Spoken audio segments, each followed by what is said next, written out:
Hey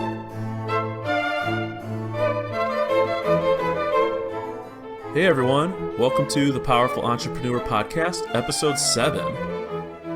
This episode is called Dedication Leads to Capability, and it is part 2 of our series about Charlemagne, the King of the Franks, and his quest to become the Emperor of all of Western Europe. We have Nolan Zandi with us. How's it going? We're really excited. Nolan's coming back. I think this is going to be a pretty consistent thing, having Nolan on. We're getting some really great feedback regarding Nolan being a guest, and we're going to stick with it. Looking forward to it. Absolutely. Awesome. And so we've been, planning out this 7-part series for some time now. And this episode, I think, is going to be a little bittersweet because we are going to kind of go into a lot of information, very high level, because I think this is an important episode to lay the foundation for the next 5 parts. This episode is really about what the title states, dedication leads to capability. And what does that really mean? I think in our modern world, we get lost with how easy things are depicted on social media. Things and tasks and ventures and projects that require great levels of dedication are often summarized in 10-second, 30-second Instagram story videos for easier digestion. This is all great, but in reality, it's not true. That's what Charlemagne is here to tell us. We are going to use the story of Charlemagne to reiterate the fact that true effort worth praising requires a lifetime of dedication and effort. Absolutely. One of the things that I think that's important about this episode, both the first episodes and subsequent episodes, I think they're going to be heavy on, the achievements that Charlemagne, was able to accomplish, as well as the effects of his decisions, his actions, his policies. But that kind of ignores, especially for our background as entrepreneurs and business people and people that really look to gain and understand insights that we can use to today, focusing on the effects, the achievements, the events specifically, kind of ignore who Charlemagne was, the person. What kind of person was he that allowed him to be able to achieve in a time of chaos, the end of the Roman Empire. The Roman Empire is over. It's the Dark Ages. It's the early Middle Ages. And to be able to create a Romanesque size empire, to be crowned Roman Emperor and to achieve all of the great heights that he achieved, who is he as a person, and what can we glean from the events and from the actions that can indicate how, as a person, as a human being, he was able to achieve and create such a large, enduring legacy. And I think that's kind of the really important focus that we're going to try to maintain during this episode. Yeah, exactly. This episode is very much more about the person than the journey itself. Charlemagne, at the end of the day, is very easy to look back at with hindsight and praise his final achievement, which was becoming Holy Roman Emperor, uniting the Western European factions, and creating a legacy that lasts pretty much to this day. I think some scholars can admit that Charlemagne's legacy lasts to the 21st century. Certainly. We're going to really quickly jump like 40 years from where our last episode left off. And we're just going to admit, we're going to spoiler alert, everyone, if you have no idea what happens to Charlemagne, spoiler alert, he conquers the entire Western Europe. And he does it in about 40 years, I'd say. I think it was about 40 years. It took his entire life, but he eventually was able to build an empire that was only paralleled by Napoleon over a millennium later. He was able to do it in an era where the speed, the technology, the ability to move around the continent. I mean, he did what took the Romans, almost 1,000 years, really. If you look at their founding in 800 BC or so, he took what took the Romans centuries, and what Napoleon required, trains and new forms of organization and communication, and he was able to do that without any of that. And so there's definitely a remarkable component to the achievements, maybe unrivaled up to groups like some of the greatest conquerors in history, like the Mongols. Yeah, and pretty amazing stuff that within one lifetime. So, and it's important for us to jump to that conclusion, because in our modern world, what we expect to see when we turn the computer on is that the end, the final conclusion, the glorious photo, the selfie in front of the, accomplishment, and everyone's happy and smiles, and then it's over, and all right, on to the next thing. Right? But let's take a step back here. This is 40 years. This is countless lives. This is a lot of human blood, literally and figuratively, that went into this achievement. And we're not here to discuss whether or not this achievement is benign, for that is futile. This is history. I mean, I have some beef with Charlemagne, and I don't necessarily agree personally with many of the tactics he employed. But at the end of the day, it did happen. And that's what we're here to talk about. Charlemagne had a goal. He set out to achieve it. And in 40 years, he accomplished that goal. What did that take? Exactly. So what do you think, Nolan? You want to jump right into this? I don't know. I kind of want to call it a speed run, but I almost feel bad calling it a speed run of Charlemagne's lifetime of accomplishments.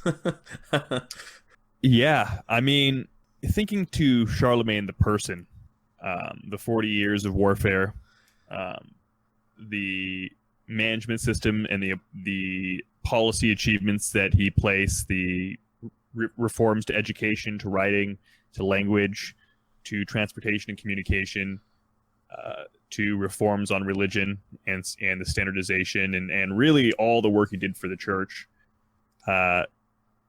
It's also interesting to understand what kind of led to that in particular, who he was as a person. What I found very interesting is on many of the historians, especially the historians at the time who described him, they described him as someone who was almost what you would expect, knowing people from from a modern day, in seeing these kinds of people that build these kinds of empires, that engage in empires and engage these kinds of deliberate progressions throughout their careers. What I find, and I think it may be a good prelude before we start into the actual achievements, is to talk about some of the features that historians who were around at the time have described, and that includes his temperance. He didn't drink, didn't get drunk, didn't party, was infamous for, very, very rarely giving entertainment even to other dignitaries, and generally only for PR purposes, like a large party for like a city. He ate simply, and he believed also in extreme self-discipline, described as believing strongly in education and being strict on his children. He's been described as being simple in his dress as well as in his living arrangements. And I think that he really plays into almost a stereotype of like the entrepreneur in America. And I wonder if there is a link there in terms of, you've got kind of your bankers and your people who are part of the establishment. Then you've got your upstarts, the people in Silicon Valley, or the people who are creating new businesses. And the descriptions of who he is reflect so closely to those forms that we see today. And a lot of that's propaganda, right? And I'm sure it was for him as well. But I think as a person, I think what the kind of the prelude to the events is the way that he plays himself as an example, the way that he he is a big believer in how things should be operated in a different manner, and he experiments that on himself, and he distinguishes himself between the other leaders. And I found that really, really fascinating. And I really encourage people to kind of study the descriptions of who he is, who he was in terms of his appearance, his dress, his language, his eating habits and homes, because I think they really, really seem similar to the, I want to say, faux modest, casual manners of entrepreneurs today. But I think that has an important point. I think that he was a big believer in living the lifestyle that he preached and living in a manner that could be an inspiration to the people under him to promote unity. And I think that loyalty and that unity that his close team, you can really call it that, his family, the religious contacts, and the people that he's worked with for most of those campaigns, I think they really, really come from that presented lifestyle, that lack of hypocrisy, and that temperate, kind of restricted lifestyle that I think we still respect. And I think that's kind of an important prelude, because we still see that. I love everything you just said. And when you were talking, I had a few images pop up in my head. And one of them is the iconic depiction of Napoleon after the Battle of Austerlitz. And if you look at his garb, he's dressed way less finely than his generals. I mean, he's sitting on a horse and he's wearing bland clothes, a bland hat, and a bland coat. And his general staff is like all decked out in the top uniforms, the top fashion of the times. And you see that today. You look at like Mark Zuckerberg. What is he known for? His blue shirt. He's down to earth. That's like what maybe, allows him to interact with us plebs. It's intentional for sure. And I have no doubt that it was intentional for Charlemagne as well. But I think you also get at a certain point of, there's something to be said about how that impacts the character. It's not just about outward expression. It is the character itself. What do you put effort and energy into? What do you dedicate time into? This article is about dedication that leads to capability. Well, if you're dedicating yourself to a task, why let other things get in the way? And that's exactly what the Spartans believed.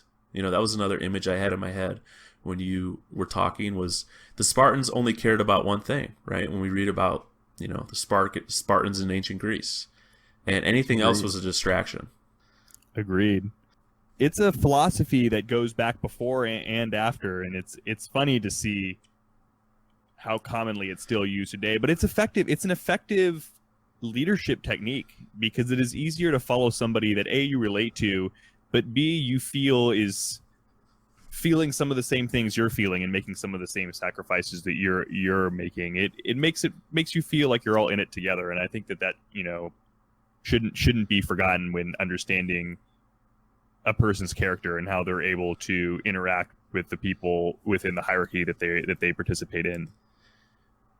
And I also love how, you brought up the word temperance, because I think temperance it might be the word of the day, honestly, because, what we're going to find out when we go through all these achievements of Charlemagne in this pathetic attempt to summarize his achievements is that it was really a step by step by step process. There was no instant win here.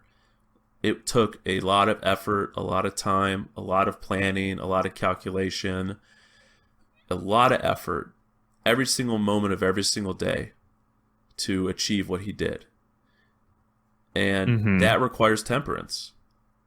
At the end of the day, there's no way that you could have achieved this without that one trait.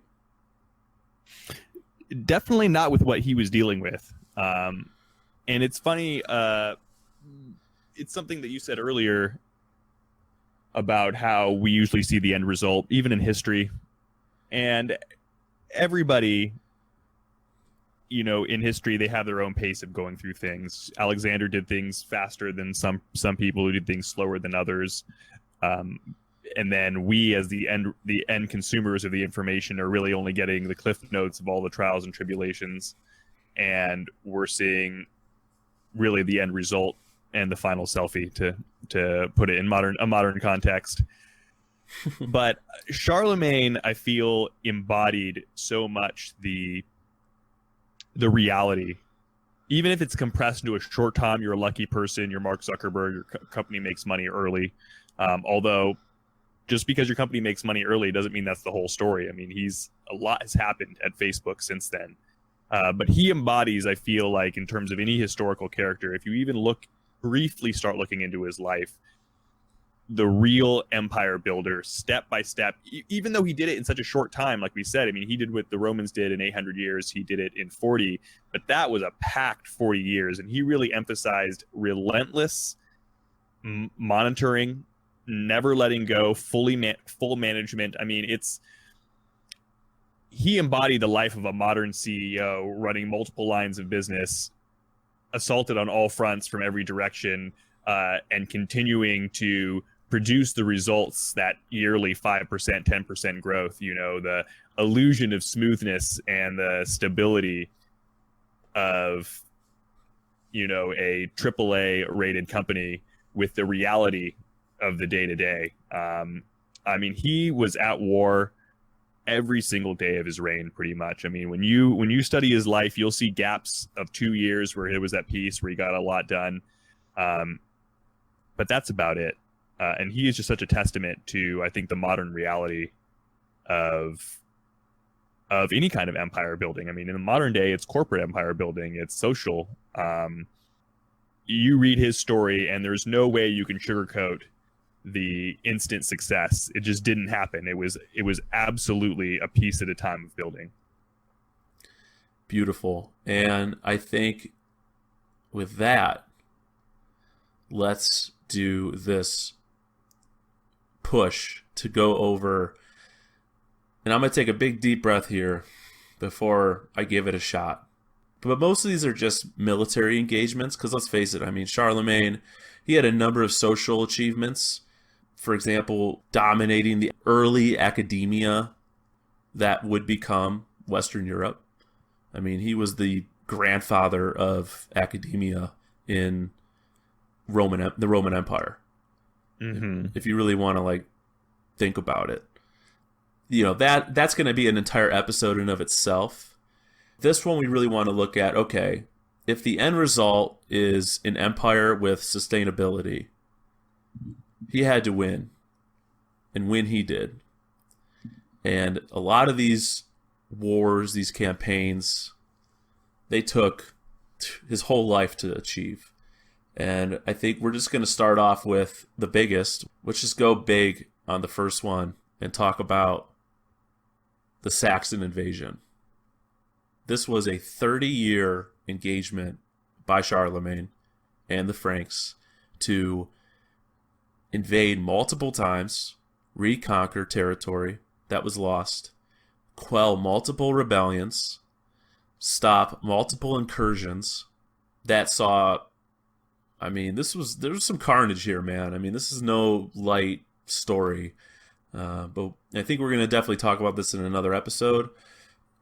Long story short, the Saxon campaigns were really Charlemagne's just constant thorn in his side throughout his entire life. They never would go away. He thought he would get a grasp on, let's say, I think it was the second time they invaded Saxony, he was able to convert the king to Christianity. And at that point, he was like, all right, we're good. We're going to move on. Let's go back to northern Italy and worry about my problems down there. But no, within a matter of months, they were back at it. The Saxons were descendants of pure Gothic barbarian people, and they were just brutal pagans. I even read somewhere that the Christians truly believe that the Saxons worship the devil, the Christian devil. It was believed that they worshipped. They had more typical kind of Scandinavian, Norwegian style god fair, where they had like holy sites that were, maybe a very old tree, and this old tree would be what they worshipped. And, they would pray for weather, and they believed in luck, and they had all these, kind of superstitions that can kind of typically correlate to like Gothic barbarians. The Saxons were the biggest, they were the meanest. They took no prisoners. When they wanted something, they went after it. And they were the most short-sighted people too. And so these are the opposite of what we had just talked about with Charlemagne, right? Temperance didn't exist in the Saxon way of life. There was no temperance. They wanted it, they took it. And Charlemagne hated this. I mean, they hated each other. And 30 years long of constant conflict took dedication, took persistence, I'm sure there was a lot of down days in that 30 years.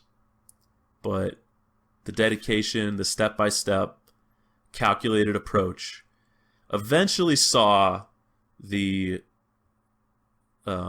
capitulation of the Saxon culture.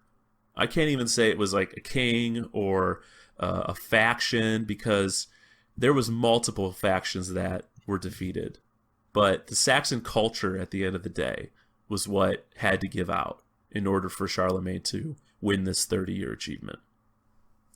That's true. One of the other things that really blows my mind about this time in these wars, and it's also just another emphasis on his discipline, and reminds me of parallels with some of our modern entrepreneurs, people running multiple companies, people being able to maintain these superhuman focuses, is that he was running this war at the same time he was running like 3 or 4 others.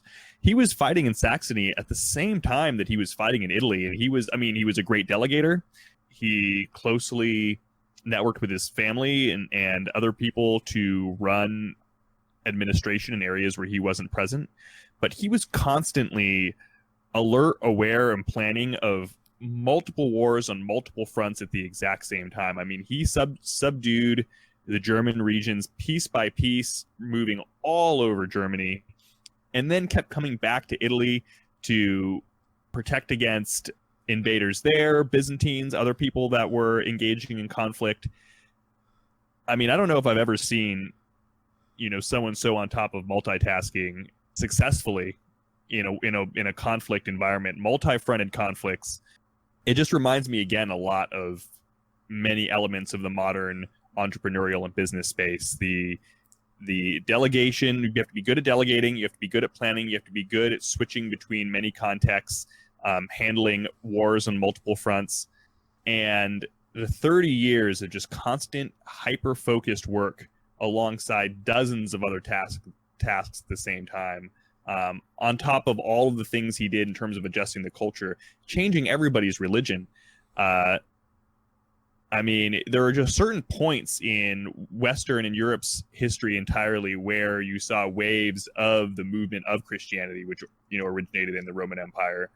And this was a really, really big one. And it's not easy. Again, like Arthur said, I don't necessarily agree with violent conversions of religion, but if you're studying difficult achievements, difficult governing and management achievements, changing an entire social structure and religion of a whole region of millions of people while fighting like 4 wars at once over 30 years, it doesn't get a more level of dedicated hyper focus than that. And I would encourage anybody to study this period more closely, just the day to day. How did he organize himself? It's incredible. It was absolutely incredible. And I do want to reiterate that in no way is Charlemagne's actual achievements relevant today in a direct way. I mean, this is a lot of indirect correlation. And, I'm looking at, the next campaign, besides invading northern Italy, besides invading eastern into Germany, he had 2 decades of constant warfare with the Moors and Cordoba and Barcelona and all the Emirates states down there. and all of the conversion attempts that were sanctioned by the Roman Church at the time to go down there and take back land that once was Roman. For him to try to conquer barbarian civilizations alongside quelling Italian rebellions, he also was invading and taking lands from Islamic figureheads, which was unheard of. No one had done this before. And in his time, he was a first mover. He was a demonstration of someone who could get these impossible tasks done. And it was only possible through very careful planning, very calculated decisions. One of the best stories was when Charlemagne was invading down into Spain, and I think he was fighting against the Emir of Cordoba. I think for my research, that's who his enemy was at this time. He had sacked and taken a very important city in northern Spain on the border of the Frankish kingdom and northern Iberia. And there was another fortification that was pretty close at hand. And Charlemagne very easily could have marched his entire army over there and taken this very well fortified position. And instead, Charlemagne backed off. He retreated. And we're going to talk much more in detail about this particular battle in another episode. This is the conflict that eventually creates the legacy that is the Song of Roland, which is a very well-known song in European history. But this decision is representative of these careful, calculated decisions that only someone with temperance could obtain. He may have been glory hungry. He was not impatient for the achievement itself. He knew his long game. That was the objective, the long game. And in order to obtain a long, sustainable achievement, you have to have very small successes. Agreed. I don't think I could put that better myself. It's probably, having spent on and off over the last few months researching and learning more about the life of Charlemagne, and we'll continue to do so as we start having podcasts about more specific events in his life.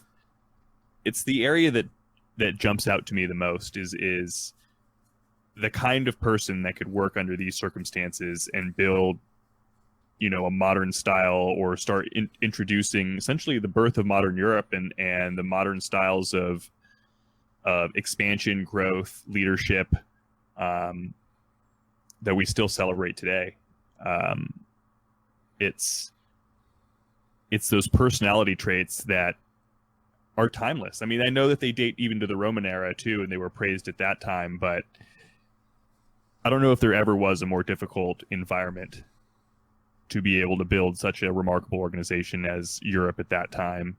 And to see the portrait and the lifestyle of that person and see it reflect so closely to what we praise today, it just some lifestyles are absolutely timeless when it comes to deriving success, and his is definitely up there.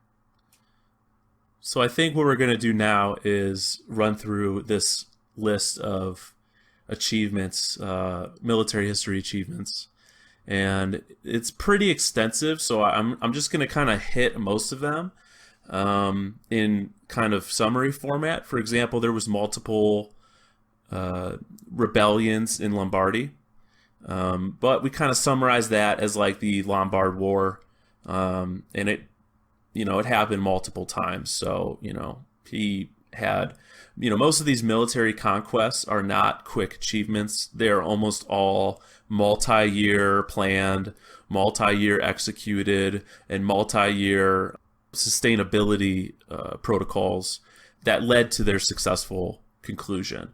And just kind of started from the beginning, there's the Lombard War, the war with Saxony, there's the Breton Rebellion, there's the Beneventian War, Of course, there's Charlemagne's invasion of Bavaria, which is a really cool story.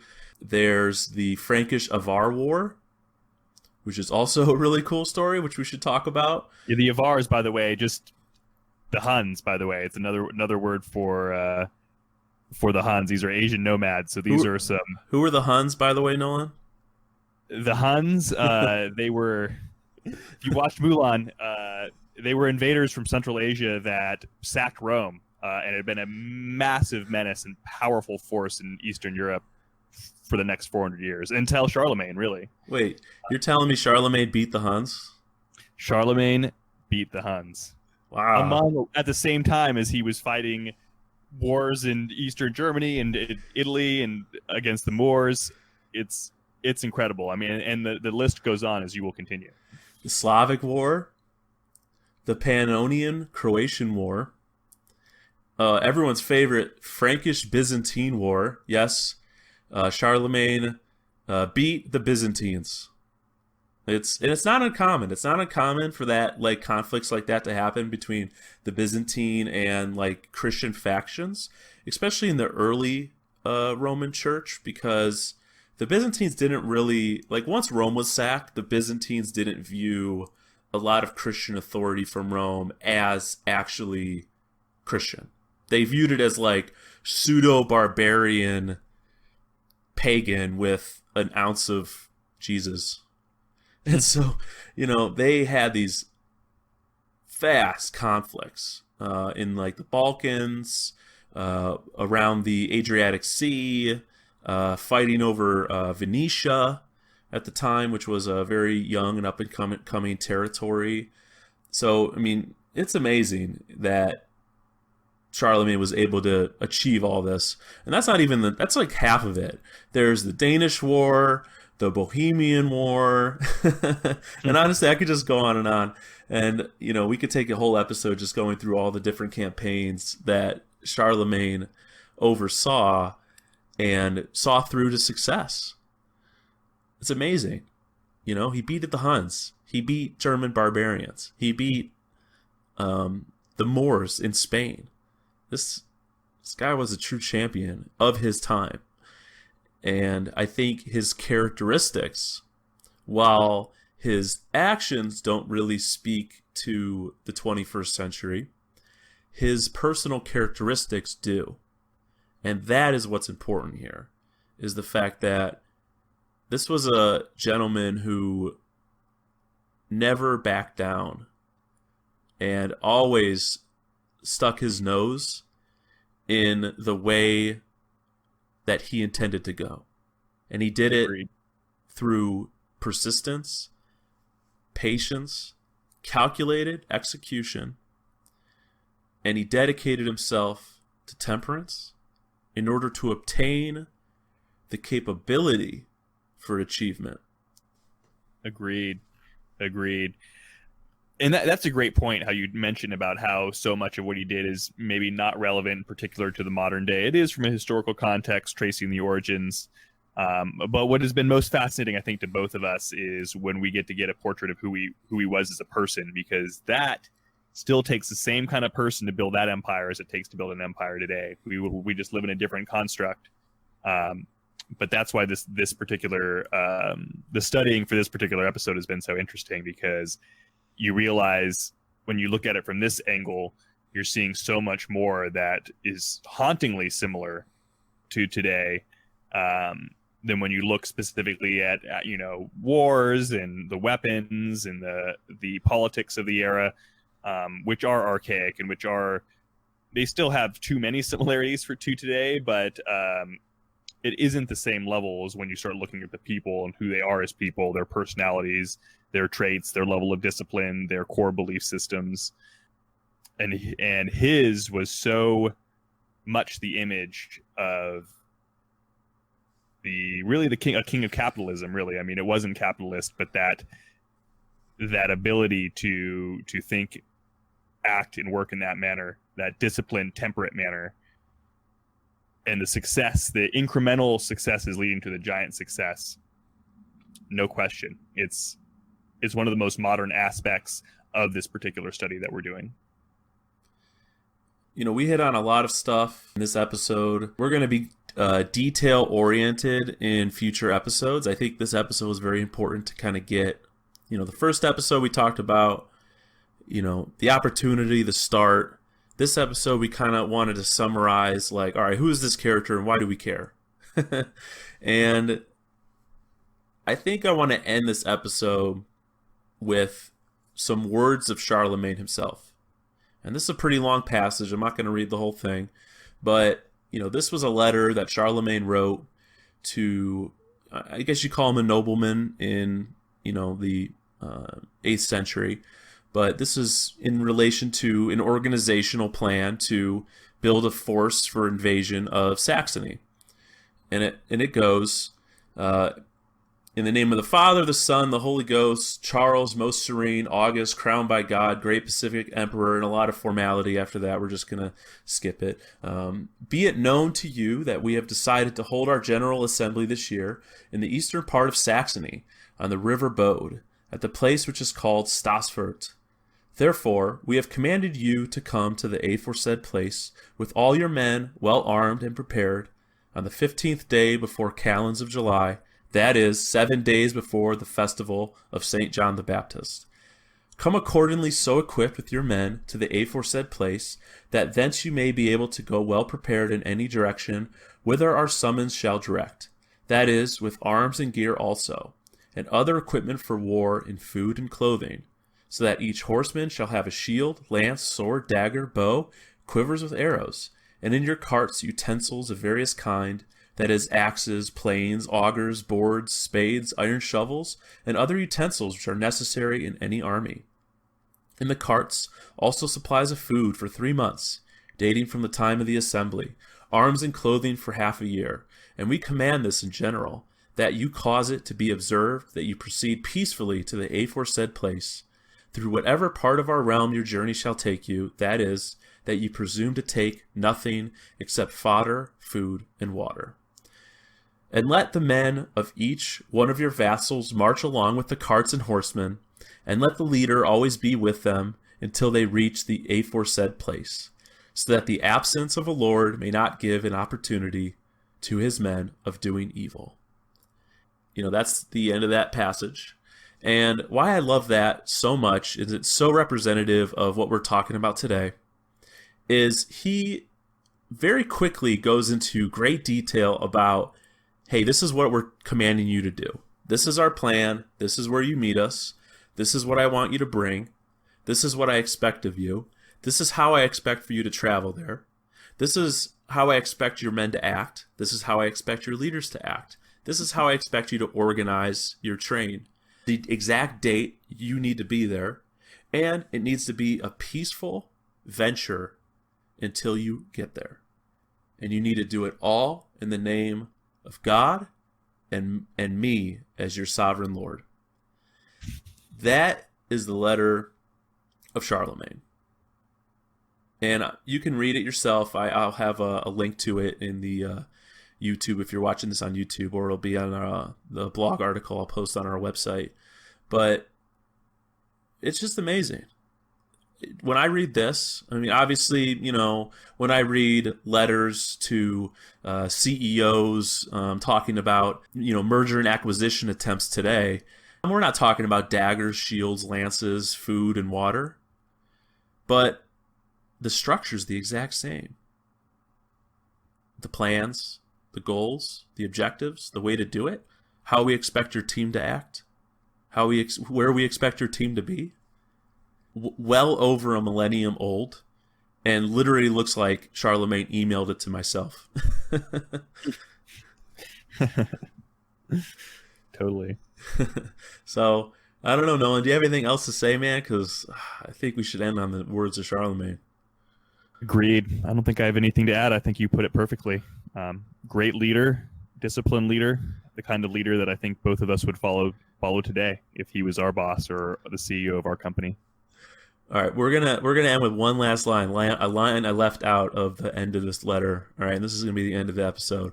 This is the Powerful Entrepreneur, episode 7, talking about Charlemagne. Nolan, thank you so much for being a guest on this show. We're really, really, really happy to have you here with us. Thank you. Appreciate being here. This last line by Charlemagne says, "See that you show no negligence in the future if you desire to have our favor."